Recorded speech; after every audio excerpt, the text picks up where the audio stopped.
Welcome to part 2 of our interview with Jeff Bosley. If you haven't heard part 1 yet, make sure to go back and give that a listen. We get into some really interesting stuff about method acting and all the different techniques that I was totally oblivious to. So get educated. Or don't. As always, make sure to like and subscribe to the podcast wherever you get your podcasts. It keeps you up to date with each new episode and helps us grow the show. Anyway, that's enough of me, and now for the rest of the interview. It's interesting that you say that. I've never really thought about that, but people playing or getting into the role, becoming depressed or becoming suicidal or whatever, and using acting as a therapy. Never thought about that. I can't take credit for the same instructor for this. No, I'm sorry, a different instructor that I really respect. He that was one of his first day one lectures, and I took his class a lot, so I got to hear this lecture. He acted like it was new every time, whereas I knew it was the same speech every time. But that was one of his topics. He goes, now, if you've come here for therapy, see a therapist. We're here to act, And I was like, the first time he said it, the same thing, the way it hit you, I was like, holy crap, that's probably right.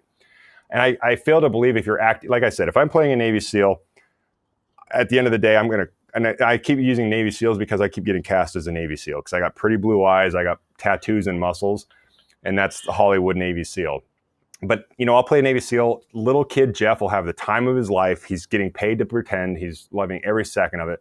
And at the end of the night, I clock out, I go to the food truck and get a burrito and go home, and it doesn't affect me. No matter, it's just like I was playing pretend. But the ones that do kind of give that residual emotional ickiness, I think it's not possible with the human psyche to not have it just kind of linger a little bit. And just because, it's like if you hang around something that's in a bad mood, you're going to get in a bad mood. It doesn't mean you're also sharing their experience, but you're going to get in a bad mood if your wife or your girlfriend or somebody around you is in a bad mood. So I think there's that healthy amount of ickiness that'll kind of stick with you residually for, X amount of time. But yeah, when it starts lingering, I knew some poor younger actors at my school who would be effed up because of a performance. And I was like, and that went back to in my head to you need therapy if this pretend character, that to me is indicative of how much therapy or self-evaluation some people need. If a fictional thing that was on a piece of paper had a fictional experience and it is affecting you in your real world, like you're in the Matrix or something, you need to have some come to Jesus for what you're doing, because that's not art. That's malicious. That's self-abusive pretend. And yeah, that's I think it's a dangerous slippery slope, because little kids can play pretend. Why can't we? Right. Exactly. So on Nice Cat, you mentioned how important discipline and patience are for success.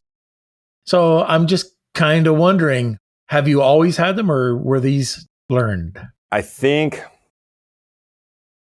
like anybody, I'm highly impatient, and because of my failed experiences being impatient, it created, it's like some people when if they fail a test and the teacher allows you to take a retake and you pass it the second time, you probably know that material better because of that experience than if you just passed it the first time haphazardly. And I've had, I was just like any kid, you're impatient, you want what you want. And like I said, with even the shoes, and it's a running joke, and a lot of times you'll hear me talk about it, but I truly wanted $120 Nike Air Jordan shoes. And I was the impatient kid that wants the new toy or the new shiny object. And mom said, no, that's instant gratification doesn't happen in this household. And I think I was susceptible to that kind of education and that experience. So that patience was cultivated well. Not to say internally, I'm as impatient now as a kid wanting a rattle. I won't lie, I'm to a fault.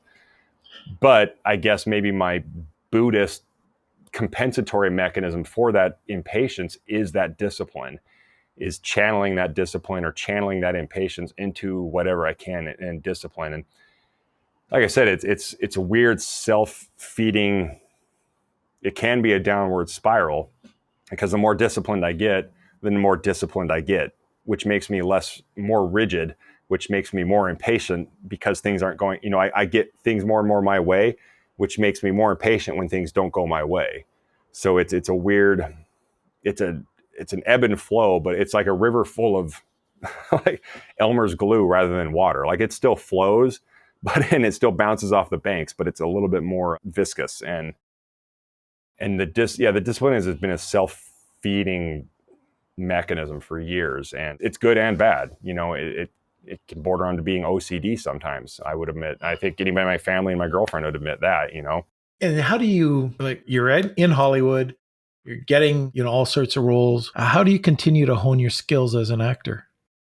The obvious answer would be like going to school and going to classes. And again, obviously this is happening during COVID, which it's the weirdest time right now. So I won't get into a COVID talk, because there are classes in my schools offering online stuff. And I don't know if it's because I'm stubborn and rigid in my ways. Well, I know there's an element of that to any question, but doing acting online, to me, that is now I'm not some higher than thou artsy fartsy, original actor from Russia or anything, but to me, that's the downfall of acting. Like that's like we're a step away from cyborgs doing it. If we're human connection is so important, and the Zoom things and this it helps. Don't get me wrong, but it'll never be replaced by direct contact. And I think that's why a lot of people like theater. Like I love theater. Like if I had to pick one, so to speak, and maybe because theater actually doesn't, unless you're famous and on Broadway, theater actually it's you barely can survive. And I'm not talking like rich and famous. I'm talking just like your average blue collar worker probably makes more than a poor theater actor, because but if money didn't exist, I don't care what I did, to be honest. But like theater acting is you're with a person always, you're not talking to a camera while they say their lines over here, which movie acting is very disconnected. But so that's the long answer. Of classes, yes. COVID classes, I don't, because it just seems weird. And how tough is that? That must be crazy. Again, this is something I've really never thought about, but you're going to class acting and you're on a Zoom call. Yeah, and this is where I'm a turd. I didn't give it a chance. I just, like, a bunch of friends were like, yeah, they'll let you audit and try a class for free. I was like, no, I'm probably wrong for not trying. Well, I know I'm wrong for not trying it once, but I personally just chalked it and I was like, no, I'm not going to do it. And I know a lot of people are doing it during this, and this, if that's the new, I don't know where this is all going, but if that's the new norm, I might have to do a career change. That's just too weird for me. That's not what it was that I wanted to do as a kid. Even movie acting, like I said, movie acting isn't the kids in the sandbox playing pretend. Movie acting is you're talking to a camera or just to the left of the camera, while the actor that's there might not even be there. It might be a stand-in that has their back of their head might match. So you can be talking to somebody that doesn't even look anything like who you're doing the scene with, and you have to act all lovey and emotional and sad and sappy. Meanwhile, some dude over here is, trying not to chew his burrito too loud. And so movie acting is already disconnected and absurd. And then if you add this Zoom, like I know soap operas right now are doing, like they're actually using dummies for, like, if there's a person standing here and I'm talking to them, for the back of their head, they're actually using dummies with a wig for that person there because of COVID. Are you serious? Yeah, it's straight up a thing in soap operas, because soap opera, yeah. And I know they'll like I saw footage, right hand to God, where they now have plexiglass, and for the scene just before they kiss, there'll be plexiglass between them, and then they'll cut or they'll do whatever movie wizardry to hide it. And I'm like, that's not what I signed up for. If that's the new norm, I'm done. Yeah. So what I do, that's a deviation. So what I do presently is like I said, you touched on the producer thing. A good friend of mine, like I'm not good at. I always look at like my art, like I can do other people's art. I can take scripts. I can do that.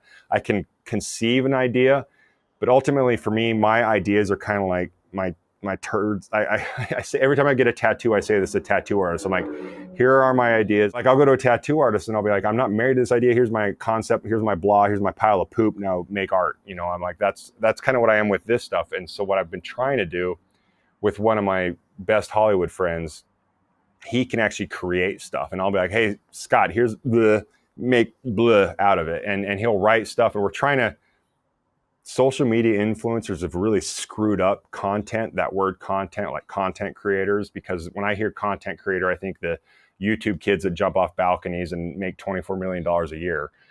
But he and I are trying to like fight the system and make our own stuff, which it's kind of a hard battle to win, because at the end of the day, you're still trying to pitch to that studio or that whatever, and you're trying to still sell them, how can this make you bajillions of dollars and not risk anything? So I've tried to tap into that producer side of it. Obviously, Scott, when he writes stuff, he knows I want to be the actor in it. So I'm only doing it in the self-fulfilling prophecy where I'm like, hey, Scott, here's an idea. Or Scott will write a script. He's like, hey, I got a script. Here's your lead. I make a little bit more money, so I'll help make the funds happen. So I do the producing thing so we can try to create and tap into that little, like I always say, that artsy fartsy side of me. That helps. They say to like sit here and do monologues with yourself and all that. And to me, it only has so much. Not because I think I'm higher than thou. I'm probably a crappy actor for not practicing or doing things more. But I think we pretend every day. And to me, my pretending comes from having a toolbox of life experience. So I try to read more. I could cop out in my industry and watch movies constantly and say I'm researching. So, I try to don't do as much obvious acting practice as I should. But like after we record this tonight, I'm actually recording 2 monologues for children's charity I do. And to me, that fulfills that artsy fartsy thing where I can tap into the creating a character and all that stuff I truly do enjoy, giving back and getting a little bit of practice out of it, because at the end of the day, just like anything, even though it's artsy fartsy, a painter, if they don't paint constantly, they can't just pick out a brush and pick up where they left off 2 years ago. So there are just some rudimentary things like memorization. If you don't work on memorizing, that'll go to hell fast. And so per this conversation, I probably should work on more memorization, to be honest. Part of what I do outside of doing this is fun. Yeah. We started this as a COVID project and it just kind of bloomed, but so it's great. But I go to events and, I'm involved with e-commerce and Amazon and I meet people and Zoom calls. There's virtual summits going every bloody day. Yeah, that's awesome. No, it's breaking the bread. Of awesome. Breaking bread with people. That's awesome. Yes. And I know I can feel exactly what you're talking about, not being able to be next to somebody. Yeah. It's a completely different feel. Yeah, it's horrible. And I'm an introverted, isolated lover of loning. Like my girlfriend was giving me crap. I was like, we were teasing, but I go, if it weren't for you, COVID would be perfect. like I'm being told to stay home and isolate. Okay. The only time I leave my home anyway is to either work or take my dog to the bathroom, so, but in our business or the thing we enjoy doing, whether it's e-commerce and the Amazon stuff or me playing pretend on a movie or TV thing, like there are things, you just, the human connection can't be substituted. And that obviously is a whole psychological revelation as far as, and we're just talking, you and I'm talking about acting. You're talking about when you're doing e-commerce and breaking bread with clients and working with them. That's just that aspect. So I imagine people that need that personally daily, not just counting their jobs or their careers or their business. And right now they're being condensed, like kids that have to do classes in Zoom, I can't fathom that world, This is the first time being a loner, Bruce Wayne isolated in my cave has ever been in my favor. But it's not to get all psychological. It's fascinating what, I don't even this is really depressing. I think suicide rates are up 300% or something. And then we don't talk about that. Yeah. And if I'm just whining about playing pretend on set with a real human and people truly need human connection, that number, I'm not okay with that number, but that number doesn't surprise me if what I feel playing pretend on Zoom is a fraction of what they need in their life. Just having coffee with somebody, holy crap, I understand where their head's at, which is a dark turn. Let's talk a bit about your roles. What have been some of your favorites? I always go back to this one. Is I played a cowboy in the way it started is it was an indie student film in Colorado. This is what when I was getting out of the military, but also in the fire department and not sure about Hollywood. I was dabbling in Colorado film, and then I'd come out to LA here off and on if I had time for small stuff. But I did a student film in at a college there, and I auditioned, and it was for a character. His name was Wayne, and it was originally like a slapstick comedy, and they liked what I did, and the control freak Jeff kind of incepted them politely and professionally, and they actually changed the entire movie basically. And they turned it into like this thriller. And this sounds so pitchy, but it's like crushing at the film festivals right now. We made this 5 years ago, and it's just now getting noticed in the film festivals. And it's just getting, it's probably COVID, because they're like, oh, we have nothing better to do. Let's watch Jeff Bosley's movie. But basically the character in it, it was fun because the movie was about a producer trying to make a real Western, and he's trying to find a real cowboy to be in his movie. So it's a movie within a movie. And I play that local cowboy that the director finds and casts in the movie. And you think he's a hero, and then there's a turn of events, and you realize, and the theme is I'm looking at, this sounds so narcissistic, but the poster, like the theme isn't the dream always better than the real thing? And there's a turn in the movie where they realize heroes and cowboys, and it's a little dark, but the turn is that the good guys, there's no such thing as a good guy anymore. And it was fun to play that character. That's the one that's stuck with me the most, because I don't care if it's acting or, just meetings or doing your job, if you can be who you are with other people, that's easier. But it's that who you aren't, that's the challenge. And so to me, that was the challenge, is when the character in the film is pretending to be a good guy, that's inherently me. I'm kind of a Boy Scout, boring, kind of white bread, American, yay, good guy, hero guy. But when he turns, without giving it away, because sooner or later we actually can release this to the public, it's not who I am as Jeff. He does some horrible things to a woman. It's not that graphic, but it's not who I am. And by no means do I enjoy doing that as an actor or a human, but it was fun because it challenged me to do that. And so that one will always stick with me. That one was like super fun. And what was the name of that movie? Oh, yeah. See, like I told you, that's how you knew I wasn't pitching it, because I didn't mention the movie once. So I'm pure. It's called Parallax, Parallax. And I hesitantly watched it with my girlfriend because she wanted to watch it. And I like that it made me feel gross. I like that it made me feel gross watching my own movie.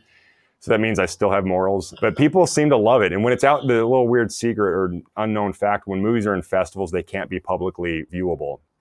And so like nobody can watch it yet because it's still doing well. And yeah, and I just acted in it. And because of my militant work design, I ended up producing it and helping things happen. Like one scene in it, we actually, the movie within the movie, they're shooting my character Wayne riding in on a horse. The movie within the movie is like a old 1800s Western. And so we are shooting those guys shooting the movie on a horse. And they're like, oh, we'll just pretend there's a horse. We'll imply it off camera. I was like, no, there's no way I'm going to be part of this crap. If we're going to do this, we're going to knock this out of the park. And so like I put an ad out in this local Facebook group saying, hey, we need a horse. And then somebody loaned us a horse and a horse trailer. And we got a generator, all this stuff. And they're like, okay, now we need there's a place in Colorado Springs, Colorado called Garden of the Gods. It's a national park. And basically with like 2-inch do not cross tape, that just like official looking barrier tape that you can get at like a Home Depot, we roped off major roads within this national park and just roped it off and made it. And everybody just assumed it was official. And we shot a major scene in that movie I'm confessing this is probably going to make me go to jail, but like we shot a major scene in this movie in a national park, and everybody's like, oh, apparently we can't drive here. And they just went about their business. And we spent the day shooting there. We have my horse running up these red rocks, and it's these gorgeous red rocks that you see in like postcards. That was the reason that stuck with me, not only because of the character, but because those kind of projects, I feel like I'm sitting on the couch being a schmooze, but like, those kind of projects, they are literally fueled by want. We had no money. I was able to kick some in because I was the firefighter of the group and they were all just kids. But, we had no money. It was purely fueled by the urge to want to do it. And that was kind of fun, is to figure out ways to solve things, lie about shooting in a national park. And that was that camaraderie. And then that's why that one stuck with me. Not just because I played a good guy that played a bad guy. But yeah, that one sticks. And then like there are other ones I shot in Korea. I shot in Korea for like 6 months. And here's the fun part of this business. I shot in Korea for 6 months. I learned to do a Russian accent. I had all these scenes and lines, and I was there for 6 months. And I was literally in the movie, like probably on screen for less than 60 seconds. They cut everything out. But filming that, it was the first giant budget where I was part of. Like they built entire cities and entire sub-cities and entire like underground layers, and we had full-on machine guns and all this equipment, and we were covered in blood and sweat, and it was that way for like the whole 6 months we were there. And that was just awesome. It was like this is the little kid Jeff playing pretend. Even though I'm playing another freaking soldier, I was like, I'm playing pretend. I'm covered in blood. I have a hair and makeup person. My hearing's gone from that explosion. I got a fake building over here. And that was like, that tapped into that, holy crap, this is what the little kid Jeff wanted to do when he moved here. So probably those two. And so if we go back to Parallax, I got one major question for you. Short horse or big horse? Big horse. Okay, good. Hollywood actor ego winning that one. I was like, if I'm, at the end of the day, I'm producing this is my money. I'm going to make some decisions that make me look awesome. Yeah. At the end of the day, like no little kid wants to look stupid, playing pretend. They want it to look as cool as, there's a running joke in the Green Beret world of like, I'll bastardize it, but it's something like rule number 1, know what you're doing or something. Rule number 2, look cool. And if you can't do rule number 1, just always do number 2. Always just look cool. And so I just was like, I'll apply that to this Hollywood crap. As long as I might not know what I'm doing, just make sure I look cool doing it. Because at the end of the day, it's all movies are. I mean, the movies we love, I don't care like this painting here, if it's the Avengers or an indie film Parallax, we just want to enjoy it and get lost and find that little kid thing. And, obviously the dramatic movies like Godfathers and all those, like they still make you lean in and listen. And to me, that's all that really matters. If I can do that and just pay my bills, like that's, yeah. And that one right now is still doing the festival circuit. So I can't see that, right? No. But I'll tell you, yeah. Maybe I can send you a private link or like an expiring link or something. Cause it's I think it's 45 minutes long and it's really good. Like it was like, yeah, you got my curiosity. Yeah. It's really good. It's a fun, sweet little movie. And I mean, you'll see it won't look like a home movie. I won't lie. It doesn't look like, Warner Brothers made it, but it also doesn't look like some kid with an iPhone's probably a bad example because they're amazing now, but it's not like mom's home camcorder. And I should also add an amendment to this. I'd be amiss if I didn't. This one can be seen is probably the most, I feel like almost like a schmuck for not even thinking of this. The thing I poured my heart into the most is it's a long side tangent, but basically there's those Jack Reacher books and Tom Cruise played him in 2 movies and they were casting a new actor to play him in the series. And I actually auditioned. I had a chance for it. I was brought into Amazon and it would have been the life-changing role, that whole thing. But prior to getting the audition 2 years ago, me and a ragtag team of friends, we produced a short movie, almost like a fan film, to get on the radar without a name agent or being a named person. Getting those major auditions, it's really hard. And so to get on their radar, I created a short film from a scene in one of the best books. I've loved the books before I was even an actor, and I leaked it online. And I mean, I put a lot of time, energy, and money. And it was a character I love as Jeff. It was a character I loved making happen as an actor. The amount of Green Beret, like shenanigans I pulled off to get people to give us and loan us cameras. We needed a Bentley for the scene, and some random guy, he's like, oh, I love that character and I love the Army. Oh, here's a Bentley, and it looks, it's online. It's just, it's just called like Jeff Bosley as Jack Reacher. It's on YouTube or whatever now. I can send you the link if you're ever curious.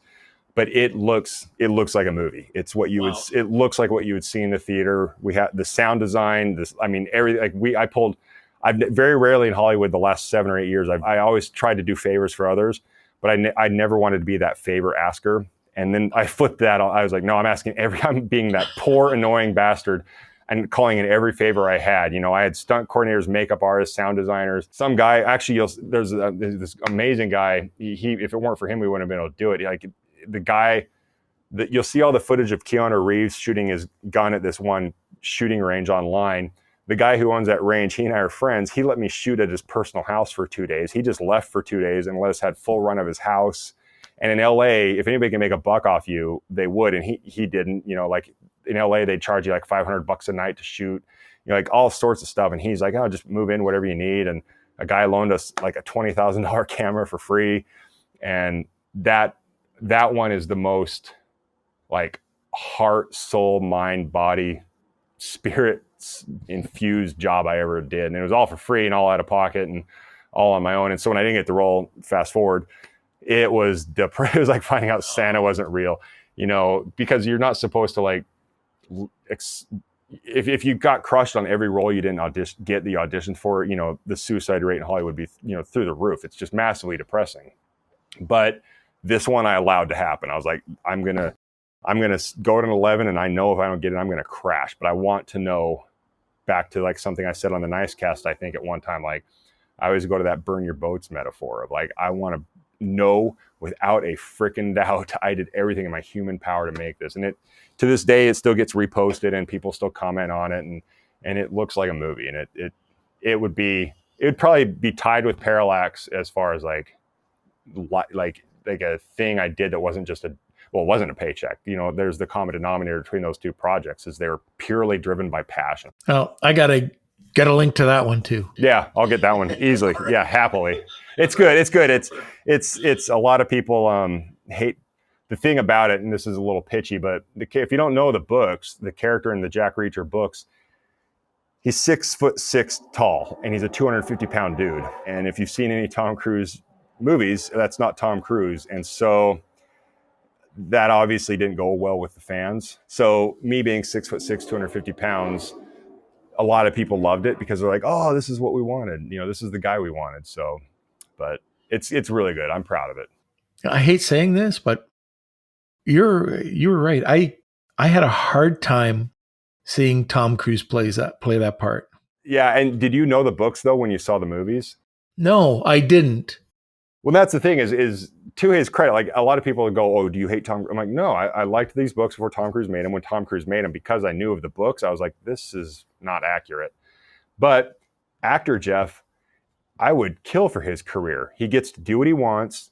He's a kid playing pretend. I mean, he's kind of makes the same movie all the time now, but at the end of the day, I can't fault the guy for that. He's having a blast. He's doing his own stunts. That to me, and not to knock it, because it's weird, because the producing side of movie making is, at the end of the day, it's still a business. You're not going to be like, oh, warm, huggy feeling, but I'm willing to lose money to be, feel good.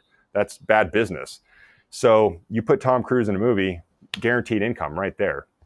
So I can't fault them for doing that. He had the money to buy the rights. That's just the nature of the business. As a fan, I was, a little bit sick to my stomach, but yeah, they were hard because it was Tom Cruise being a Tom Cruise in the Tom Cruise movie, starring Tom Cruise, playing Tom Cruise in another movie that's not Mission Impossible. So, but it's, as Actor Jeff, I look back, if you've never seen like Magnolia or like Born on the 4th of July, Tom Cruise can really act. Like if he would not leaned in so hard to the Mission Impossible stuff, I mean, the dude can act. And so whiny Actor Jeff was pissed, but like, yeah, but when you take a look at that, and we don't need to go on a tangent, but I just couldn't buy in. Same with Mission Impossible.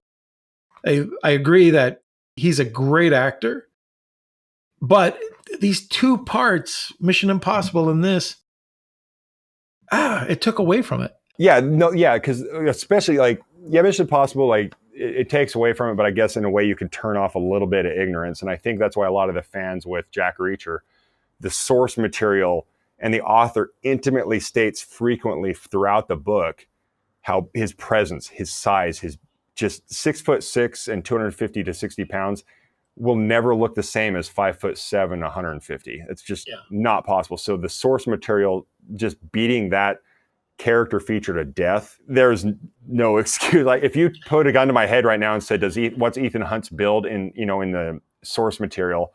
I'd think back to the TV show Mission Impossible. I'd be like, I don't know. So there was some, I don't know, dare I say forgiveness. I'm like, wow, you took the opposite and you got that character. I can't even get roles for me that match me. That'd be like me getting cast as, Frodo. I almost got to give him credit. So what are you looking for now? What are you currently striving for? What's the next big thing in the works? I think a lot of it, the friend I mentioned, his name's Scott. We started, and you'll appreciate this being a bearded guy. We started a film producing thing called Scruff Brothers Films. And normally I have a little big, nothing of your girth and length, but I normally have a beard and he always has a beard. So we're like, oh, let's go with that. And like I said, the dude can write, and we're just trying to find a way. I'm too pragmatic to just whimsically believe I can just bump into somebody and drop my script in their lap and they're like, oh, we want to make you famous. But at the same time, I also do know if they're not going to let us play in their sandbox, I'll be damned, we're going to make our own sandbox and play in it ourselves if we have to. So that's kind of what's been going on, kind of the producing side that'll lead to me acting in our movies.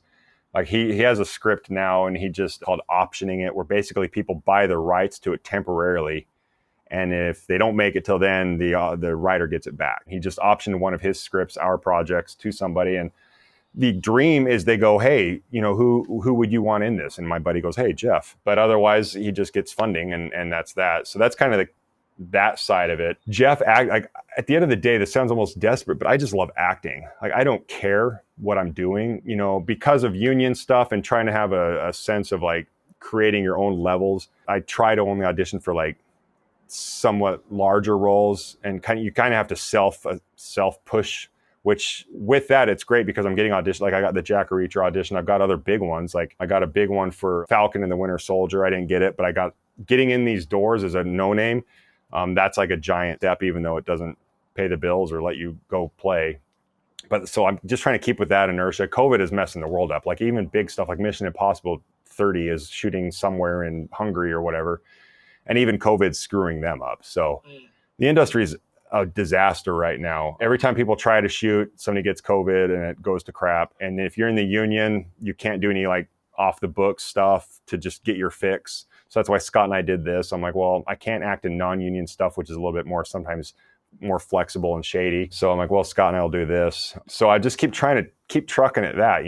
I do also have the business mind to not just be silly and just do anything and everything. I try to think everything like a business. And like I didn't sign any non-disclosures on this. I did audition for one of the lead characters in the new Lord of the Rings TV show on Amazon.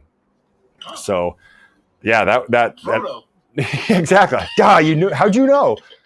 No, this is like I think it's the prequels to the movies, and they're making a TV series. Basically, this character he's kind of like the Aragorn of this series. Like he's the big hero guy, and so again, it's the jaded, tough, angry Jeff is just wants the role, but the guy trying to find his inner hippie is like, I'm just happy they let me in, because it's really hard to get major auditions if you're not with a major agency. And you're not, because at the end of it, I get it. They have to make money. Are they going to make money with a guy that some people know named Jeff Bosley? Or are they going to make money with The Rock? And that's a whole nother conversation. But they are scared. Like if you think about it, like they wouldn't make The Godfather now, like nowadays, because if not knowing these actors, because none of them at the time were really super famous.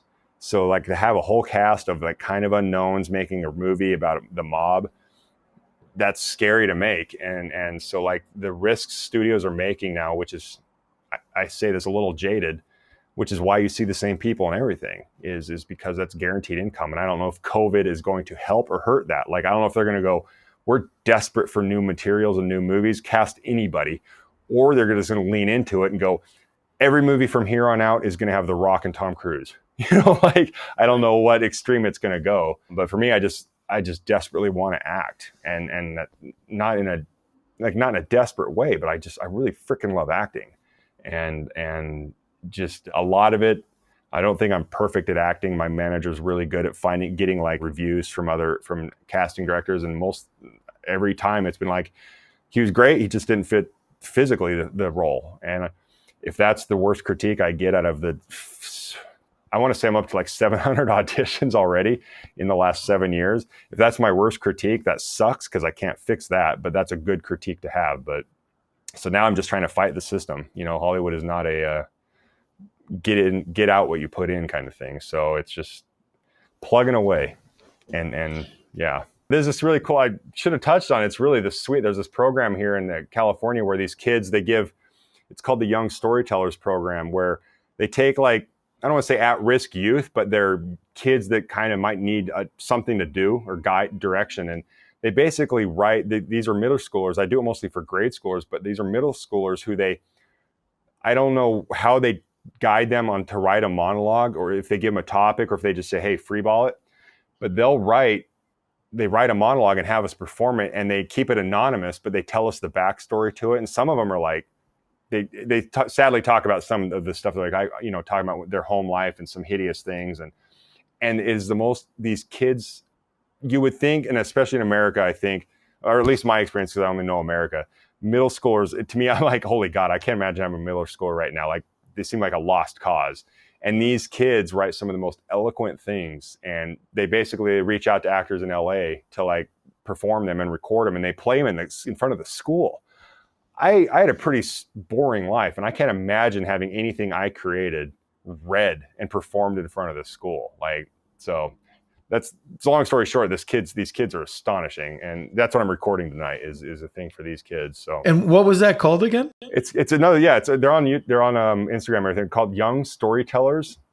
It's a program, like they have them actually all around the country. And it initially started, what they did is how I got involved, not the thing I just told you, is they go to these grade schools. I want to say they're like 7 years old is all.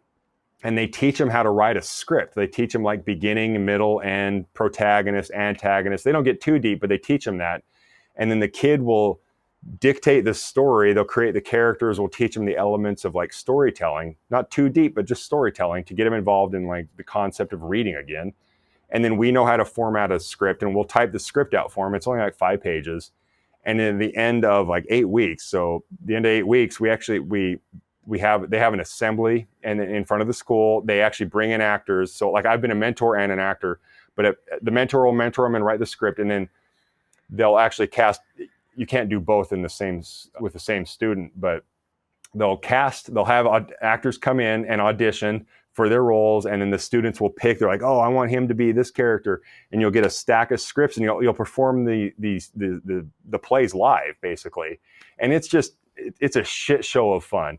It's lighthearted. They're not deep, but it's the funnest thing to watch these kids. I have this one picture of my first mentee, this little girl, and the joy you saw her watching her, like it was the first time she had created something, and then she actually saw it, like, for lack of better terms, come to life.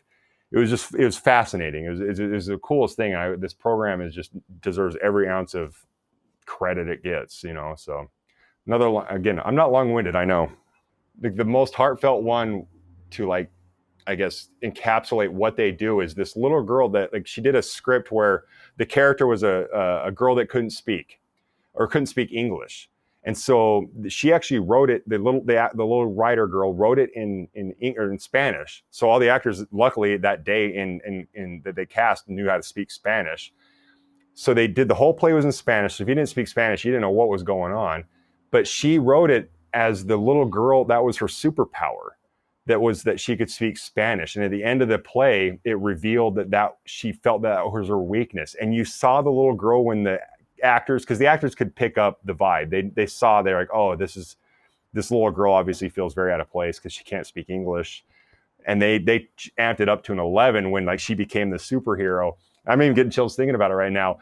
And you look, like, if you saw the little girl watching her play, she just was she was holding her tears in for all it was worth, because she saw her as a character become a superhero on stage. And it was just like, I was like, that's what it's about, And yeah. So I always post after I go to those things. I'm like, I'll get home and I'm like, I think I get more out of those things than the students, because I'm like, how dare I bitch about my cell phone bill? Or, I'm just like, it's thank God those moments exist, because, and they're still doing them during the COVID times. Like, we'll do Zoom ones, which are weird, like we've touched on, but like, I go all out. Like the last Zoom one I did, I actually put fake backgrounds. Like I put space, and, I actually created like a fake movie out of it. So at least I took advantage of it. My dog made an appearance in it. And so, yeah, that's cool. That's cool. I'll connect. Nice story. I'm interested. And as you know, part of this podcast, we talk about hurdles and successes.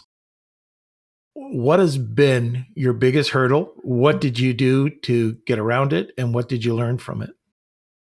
My biggest hurdle was probably, I would say it is and was, the mental hurdle to make the decision to move to Los Angeles and do the whole dream chasing stuff. Everything I'd done was very practical, even though it was chaos with fire department and Green Beret world, war and death and destruction or whatever. It was still practical. I still got a paycheck. I still got insurance and, X, Y, and Z.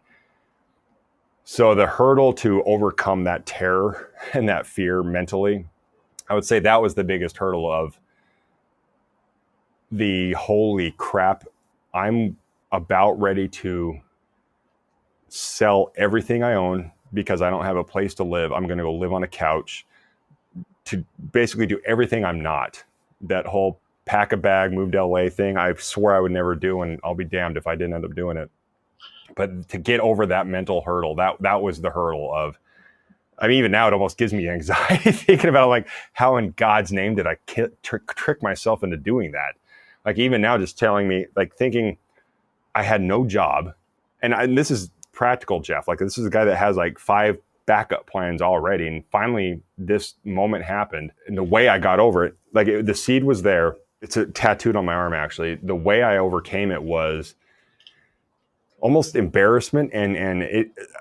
There was a Jim Carrey commencement speech where he said, "Don't live like his." He said something along the lines of, "Don't live a life of fear disguised as practicality," and that tapped into the like, nobody calls me chicken. Like if a little kid on the playground called me chicken, I'm going to be the idiot that does whatever. You know, if he says you're a chicken if you don't swallow the sword, I'm like, oh really? And I'll swallow that sword. And that tapped into it. Like I was in that sweet spot of, I have this hurdle. I'm going to be really uncomfortable. I have no plan. I have no home. I have no bed. I have nothing in plan other than I need to move to Hollywood and finally quit pussyfooting around and do this. And then that speech came on. I'm just sitting at my desktop and that speech flew through Facebook and I saw that and I was like, oh, son of, and then it tapped into like, oh, you're calling me scared? You know, like I was like, I'm not scared. And that was essentially it, is that's how I overcame it, was that quote tapped into, it couldn't have tapped into something that wasn't already there, but it made me aware of that quote of him saying, don't live a life of fear disguised as practicality. I've lived, my entire life has been practical despite the chaotic, scary stuff I've done. They were still practicality based. And so he tapped into that little weird competitive high school kid nature of, are you scared? And I was like, well, nobody calls me scared. And so that's how I overcame it. And not to be too altruistic, but I had that speech not floated around Facebook, I might still be in Colorado Springs firefighting. And that's not a bad thing, but I don't think I'd be here. And that quote is on your arm? Well, what I do is under my little cardigan here, I have it says Y, like just WHY, and then a line, and then initials of people in my life, why I do what I do and why I've done what I've done. It's like my parents are there, one of my best friends. And then the very bottom one, it says JC. And a lot of people go, oh, Jesus Christ. I'm like, nah, I'm Catholic, but give me some credit. But it's JC is for Jim Carrey, is he was the straw on the camel's back that made me finally, like I said, overcome that hurdle. And so that JC is there. And that's the underbelly of that quote incepting me to finally just suck it up and give it a whirl. I wish he knew about it. Maybe he'd, put me in a movie. There you go. Well, hopefully he watches the podcast. Yeah. I'll tag him in it because we talked about it. We talked about it. So now let's switch it. Let's go the other end of the spectrum. Let's talk about your greatest successes. I would absolutely say the Green Beret thing. Getting like the day I put the Green Beret on, because despite sports and getting, medals or trophies here and there, my life never had such an identifiable purpose. And anybody that says in high school they know their purpose, they're full of crap anyway. So I don't feel bad about not having a purpose in high school or even college for that matter. I went because I thought you're supposed to. But the Green Beret was the first time I dedicated to the most literal sense my life to a chase. And it was a chase that if I didn't get, there's a phrase in the military called the needs of the Army. If you didn't get to become a Green Beret, you were needs of the Army, which means they could have put you anywhere. And so it was the first time I pretty much put all my cards in, and I went for arguably, without being arrogant, one of, if not the hardest jobs in at least the Army branch of the military. And just kind of went all in. And it was the first time I had set a very distinct life revolving, soul sucking goal that would require every ounce of my being, 24/7 for X amount of time. And I'm just talking about like having it and working as a Green Beret is another beast, but the tryouts and the schooling and passing the schooling and passing the training, and then you didn't get to put on that little green hat until all of that was done. And for my job within the Green Berets, I had 2 years of just medical training. That was the first time I had said, I'm doing this, and then keeping that resilience for years through injuries, marital problems, family, just the sheer amount of strain it caused on me, mind, body, and soul. And then being able to put that Green Beret on, even now, if there was a dude that, because we walked out there in our regular Army hat, and then they do this formal thing like, don your green, don a from the French word to put on, or to put on or whatever, don your Green Beret, and you switch it out. And I there's not a moment that I can't think of that and not get slightly misty, because it was that, like, holy God, like I did it. And I love symbolism. Like I said, I'm Catholic. It was the symbol of not just the heritage of the Green Berets and everything that came with that little felt green piece of cloth that we put on our head, but it also symbolized it symbolized everything from knee surgeries to strains on my marriage to, anything and everything that went on. And it was a gesture, and it was the cap. So yeah, that's my long-winded answer for that, because that would be it unquestionably. Oh, well, that's great. So, you know what? You're pretty much off the hook. Oh, that implies something. I don't know. We're getting to the end of the podcast. Yes. It really has been great speaking with you. Just going back and forth with you, it just feels like, you've been my next door neighbor for 20 years. I can't believe it's already been almost an hour and a half or over an hour and a half. Like, yeah, no, I don't like to talk. Yeah, no, this is a blast. I really enjoy you. Well, I hope at some point we get to meet. I hope after COVID, but let me just say this. It's been an honor to talk to you. I wish you all the best. I've got to check out your movies. I do have one question for you. Every guest gets this question, but do you know a guy? You and it's funny because you referenced him. And that caught me off guard. The guy who does the Nice Cast, his name's Karan, Karan, but he's of Indian descent, so it's Karan. I would want you to talk to him. I feel he does I came across him just because of social media world, but he does a podcast called The Nice Cast, like you touched on. But if you go into his backstory, I almost feel inadequate, because without ruining it, the things he gave up with what he had created in his life academically and as far as like traditional success, setting himself up for a perfect life, the things I don't want to say gave up, but chose to not continue pursuing, to do what he does now based on pure love and passion. It's truly interesting. And he's extremely brilliant.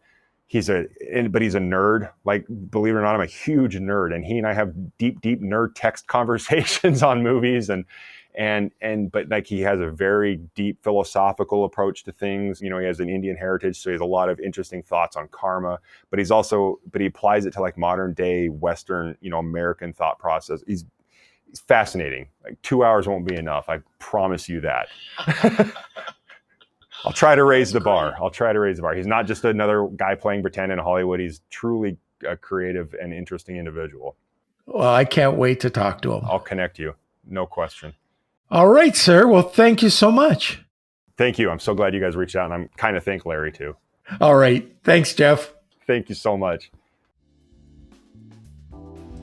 Thanks for listening. Next week, we have a really special treat. We have the real Donnie Brasco, the FBI agent who is a part of an experimental program to bring down the mob. It was our pleasure to interview Joe Pistone, along with Leo Rossi, who has worked on movies alongside Joe, and they both currently have a podcast out now called Deep Cover, The Real Donnie Brasco. You definitely don't want to miss this, so make sure to check it out. As always, make sure to like and subscribe to the podcast wherever you get your podcasts. That's enough for me, and I'll see you next time.